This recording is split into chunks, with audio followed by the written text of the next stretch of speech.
Well, look who it is. Hi guys, my name is John Scott, and I am walking. Taking the old 30 for 30 route.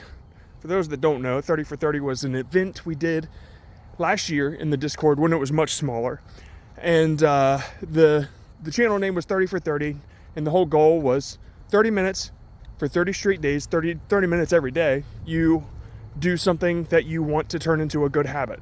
And last year, I did walking every day for 30 minutes, but it wasn't the walking that I cared so much about. It was the getting out of the studio that I really wanted to do.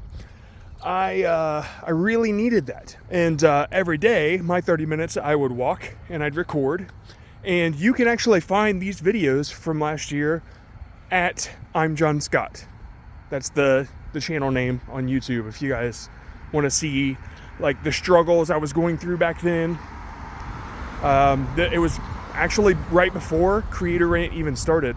It was when I was struggling with the animation stuff. And so like right when I had quit vidIQ, that's when I did it. And so anyway, everybody had their own 30 for 30. It was pretty cool. But yeah, I recorded all mine so people could like listen. It was like a podcast thing that I guess a lot of people said that they would listen all while they were doing something else. They would listen to my 30 for 30, which is crazy to listen to me for 30 minutes straight, but some people did it.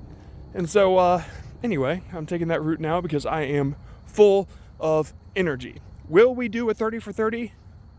Maybe this year we'll do it this summer.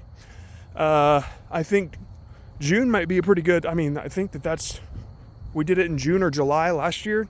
That might be a good month to do it. And I'll probably do the same thing where I'll walk again. I was thinking about reading, but I should just be doing that anyway.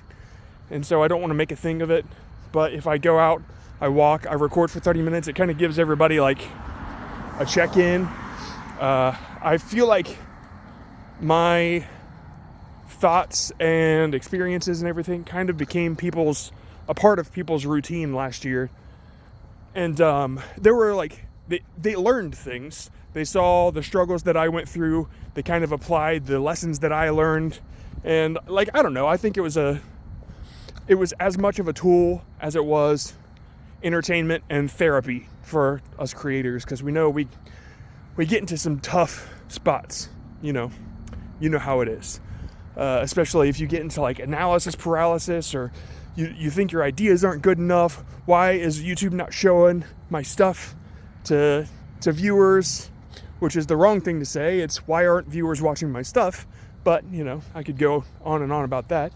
It just feels like the platform is out to get you sometimes.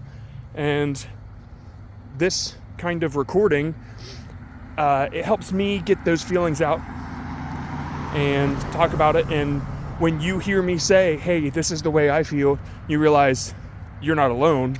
I feel like that helps people. So I don't know, maybe I'll do this more often. But the reason I'm doing it today is I am full of energy. I couldn't stop walking. I was talking to everybody in the Discord, hitting record and saying whatever I had to say. And I'm like, well, shit, you know what? I just need to go out and get some of this energy out before I start working on a special product that I've got for the VIPs for free. And so, yeah, I'm very excited about that. But yeah, I wanted to get all this energy out, and normally all of this energy goes towards Will, and Will is my assistant / chief operating officer, I guess you could call him that, for the John Scott business. And normally all of this energy and all these rants and everything go straight to his DM, and so he listens and he kind of strips away all the stuff that he didn't need to know, and then he takes all the stuff that was helpful and he applies it to the business. But you get it today instead. I probably won't go too deep into the business, but I'll tell you like how things have been going and what my plans are for the future. But yeah, right now Will, he's got some like prior engagements. I think he's off today and tomorrow. And so, yeah, enjoy the rant. So here's how things are going. just wrap up my personal life in this a little bit. So my wife, she's having some like, the job that she works at, it's making her miserable, basically. Like, I'm not going to go too deep into that. That's all I'll say. But like, when I hear that something makes my wife sad, of course I want to do something about it. You know, I want to help. And like, I always say it's irresponsible of me to not care about money. And it is, because like the people that I could be helping, like I could, if I did care about money, she wouldn't have to work. And if I did care about money, then Will would have a full-time job and stuff like that. And these are the changes that I need to make, like, as an adult, because really all I care about is creating and helping. Like, that's the only two things I want to do. And the helping is just something that I've kind of adopted the past couple years, but the creating has always been there. And so, yeah, that's why I started doing YouTube in the first place. When I moved to Germany, I didn't have anything. I was, like, the 10 years prior, I was a band guy. I was on tour. I was playing like Rock on the Range and touring with bands and stuff. And then I met my wife, moved to Germany, and then I didn't have anything. I had to restart. I had to be a part of an internship where I was with a bunch of like 16, 18-year-olds in school, and I was too old for that, but like I was a new citizen. I had to restart my life, basically. And during that time, I would just play video games, and that's all I would do. And eventually that itch to create came about. I learned Blender, got on YouTube. That's the long story short. But like, I can't not create. And that's like something I've always embraced, and something that I found in a few other people.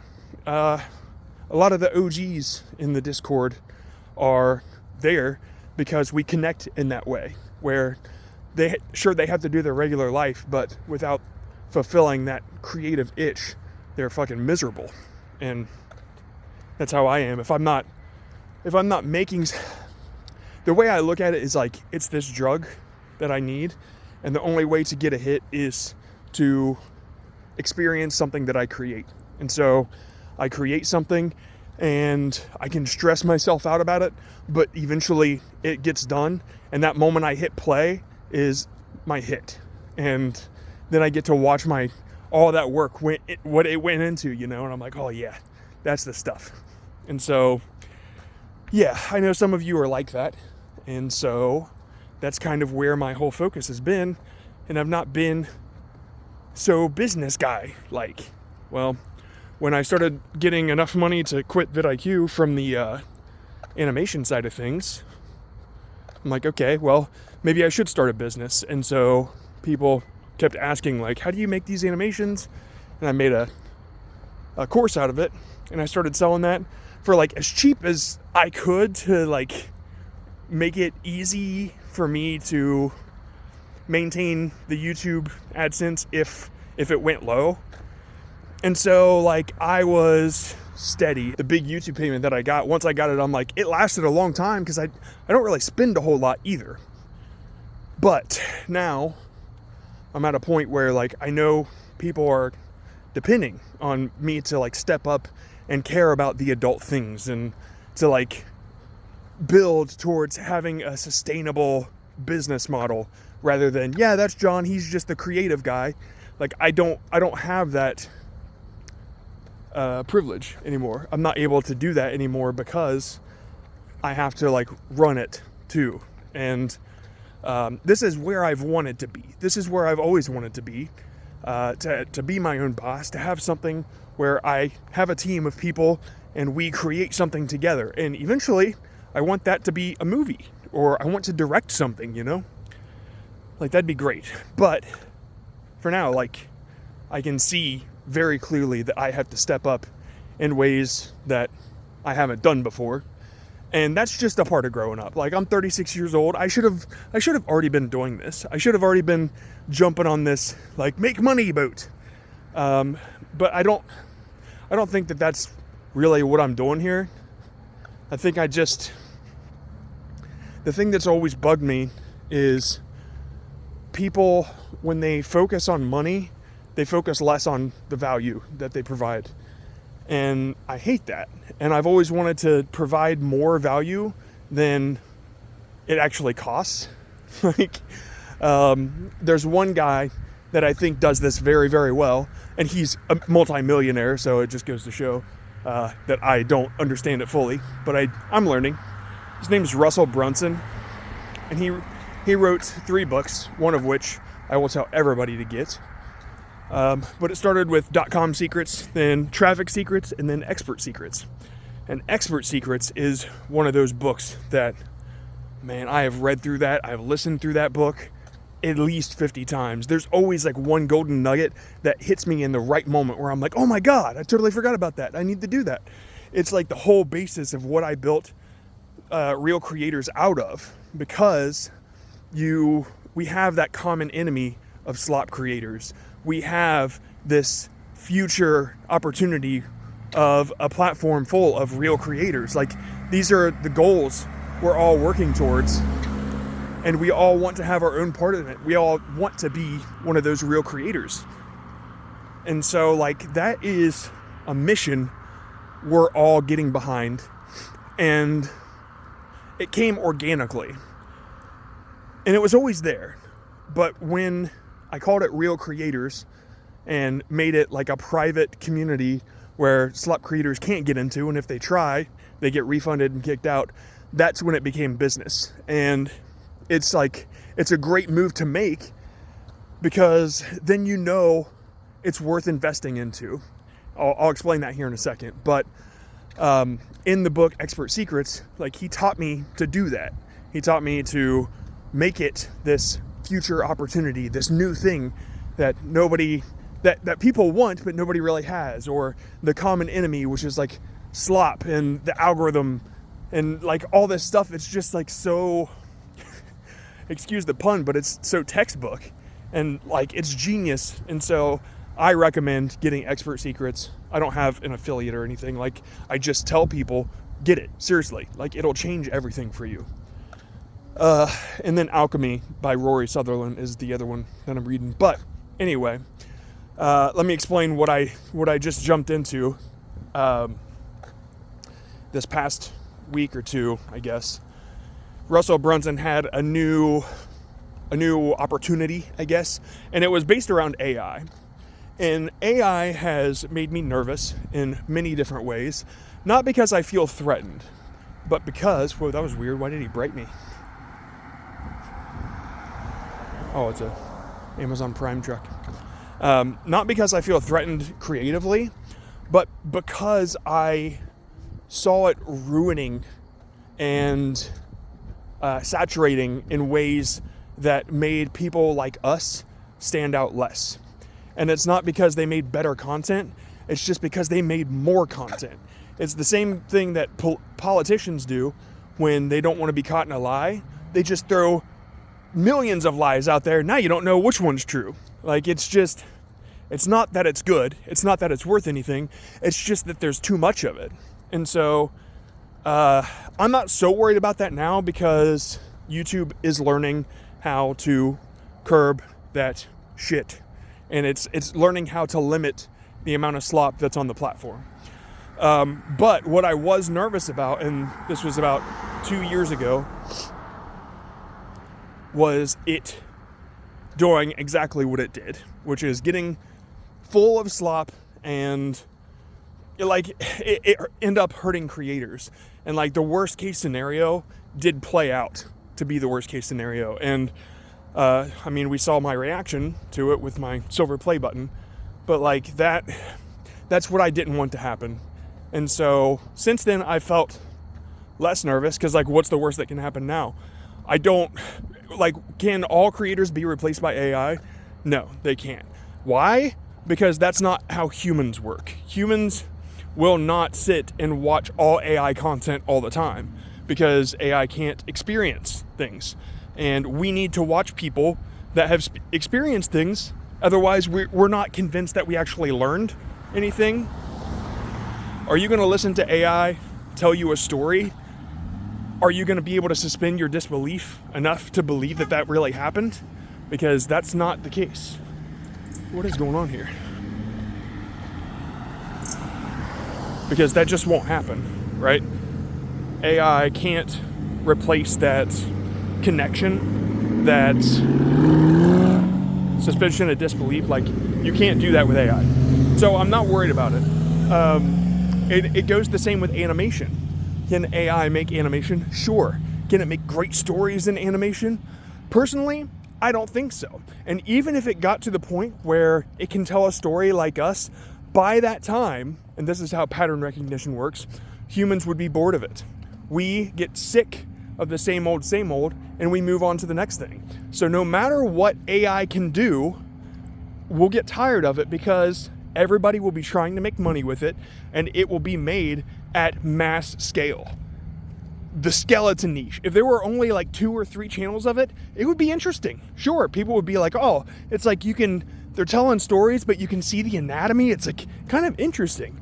But no, there's millions. Now it's bullshit. Now nobody cares, right? And so, no, I'm not really threatened by AI in that way. The worry now is that if you don't, and like they hype it like this on purpose, if you don't learn how to use it as tools to manage your calendar or business or emails or whatever, then you will fall behind where everybody else can keep up. And so this won't happen immediately, but like now's the time to learn, right? For example, let me just hit you with an example here. I suck at writing emails. Like, no, I can write emails, but I suck at keeping up with it. But if I had somebody to remind me and say, hey, it's email time, then like, okay, what do I write about? I'm going to take like 10, 20, 30 minutes to come up with an idea. Or I have these preset templates and prompts with the AI, and it asks me what a question, right? Or it takes one of the more recent popular questions in my comment section on YouTube, and it says, here's a popular comment, maybe you write an email about that. And so did the AI write the email? No. Did it come up with the ideas? Well, it didn't come up with the value, but it did show me things that would be great prompts for me to write about. And so why is that bad? It's not. It's like just a really organized person that still gives you the information. Like, I won't let it be a creator for me, and I don't think anybody should. Like, if you want it to proofread or put your ideas, like articulate your ideas better for you, that's fine, but don't let it come up with your ideas. Like, what's the point? When it comes up with your ideas, just know it came up with that same idea for millions of other people. And so that you're not going to stick out that way. So, the ability to put out content quick, efficiently, at a consistent pace is something that my ADHD brain has always suffered at. But having a solid tool to have that connected to my stuff and then be able to prompt me when it's that time of day, then like that's great, right? But I didn't have that. And then Russell Brunson comes up and he's like, hey, I've got this AI secrets thing that will teach you how to manage your business with AI. And he's got a tool that does it and all this stuff. And I bought in, half skeptical and half excited, because I wanted to see, like, you know what? I've been fearful about this. I've been avoiding it for so long. I'm finally going to jump in and see what this is about. Expensive? Yes, it was. I mean, like, it was like $300 or $400 total, but I also got all of his books hardback. I have the soft copy, but I wanted the hardback books because there was like an extra book called Unlock Secrets or something like that, and it had like a guide that took you through all his books, something I really wanted, so I went for it. So yeah, I guess that's expensive to me anyway. And so I bought this VIP package that you could watch these extra videos that they do before the big live streams. And you know what? If you guys are curious, you can go to Russell Brunson's YouTube page, and the first 2 days of AI Secrets are actually up. I don't think they put any more up there, but the first 2 days you can see what I'm talking about. And so I got into this, and I've been learning so much, and I'm going to offer so much more value. I'm going to reach so many more people, because I have the tools to do so. And like Russell quotes some guy, he says, look, if you truly believe that you have value to offer, you have a moral obligation to get it to as many people as possible. And like, man, I said that exact quote almost a year ago doing my 30 for 30. I remember saying that. Shit. Y'all should go back and watch it and see at I'm John Scott on YouTube. Those 30 for 30s are up there. I end up going to like Chinese food one day. You see me playing with my cats one day. But yeah, moral obligation to do so. And so I've been putting it off for so long, but now I'm finally jumping in and saying, look, if I'm going to help you guys as much as I possibly can, I'm going to need a little help myself. And I'm really bad at hiring people and working with people, because like I'm super picky. You can ask the one editor that I've allowed myself to work with. He's very good. But like the first video, we had like 3 or 4 or 5 drafts back to back, because I picked out the smallest things. And like his response was, wow, I'm so glad to have met somebody as picky as I am. And that made me happy. And then Will came in clutch, because he worked more than I could have asked anybody to work voluntarily. And so like it was obvious that he was helping me before I asked him to. Like I couldn't say no to that kind of help, especially when I really needed it. And people have asked me, hey, how can I help? And I don't know how to answer that question. I feel bad. Like Malcolm, you've asked me, if you listen to this, you've asked me, hey dude, how can I help? And I'm like, I really don't know. And I don't know. It's just like when people just do it, and I don't know. I don't know how to lead people. I just accept the help when it comes, I guess. But I do need to lead better, learn to lead better. Anyway, this has been a long rant. I had to go for this walk, just get it all out. I guess I'll just post this on the I'm John Scott channel and post it in Discord. That'll be funny, actually. I'll do that. People will be like, whoa, he's posting on that channel again? Yeah, I don't know, just been going through a lot of changes in the past couple weeks, and I've been super quiet. I haven't been interacting a whole lot inside the Discord, because I've been so busy learning. And like, everybody would be wondering what the hell is going on, especially in the VIP, if Will wasn't there. Like Will, I told him, hey, I'm gonna be AWOL for a little bit while I do this, and he's there to cover it. But before Will, I would go AWOL working on a video or whatever, and I'd get DMs, I'd get messages like, hey, are you okay? Because I'd be gone for like a month at a time, nobody hears anything from me, and then suddenly like there's a video that comes out. So yeah, I'm glad to be able to focus back on stuff. And now with these new tools, hopefully I won't have to do that much more. I just, man, with all the stuff that came out, that friggin' Clawbot or OpenClaw, that's what it was. When OpenClaw came out, that was like, shit. Okay, I really got to learn this thing. And then we see Claude plus Obsidian, and I'm like, damn it, like what the fuck am I doing? I see everybody in the VIP and in the Yap channel, which is not something that you guys see, but it's like the OGs, talking about how, oh no, wait, it was the VIPs. They're talking about how they made their own apps in Claude Code and all this stuff. And I'm like, what? And here I am busy fucking making videos. I need to be making the things that make my impact exponential. And so I had to buckle down and learn, which is a very difficult thing for me to do, to just focus on one task and complete it. And now that I'm doing that, I don't have a video to go out, so I gotta like record something super fast and send it to Rich, who is my editor. And yeah, like the last one I put out, Rich did. I did like the hook bomb segment, but yeah, like I need to be able to film, send it out, and then it goes out, and me not be so picky about it because I have bigger fires to put out. I have more important things to do. And if I don't, that just means less creators get help. And that's just something I'm not willing to accept anymore.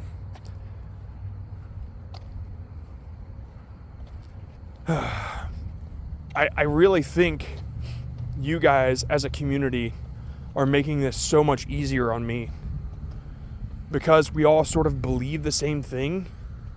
We all are pushing for the same goals, and I'm seeing so much less slop in the live streams because of it. Because if it comes through the Discord, like, you are there to protect it. Like, you're there to defend the things that we stand for, all of you. It's incredible. I see it happen. I observe you guys saying, hey, look, this isn't what this community is about. This is stolen content. This is AI slop. And not only do you like cut that shit out, but then you guide them towards looking for their passion instead, looking for something that they can be an expert at.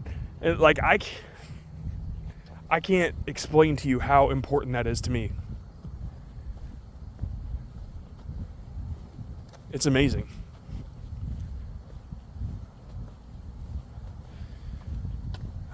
Man, I'm gonna post a video I found in August 2022, and it's me driving around.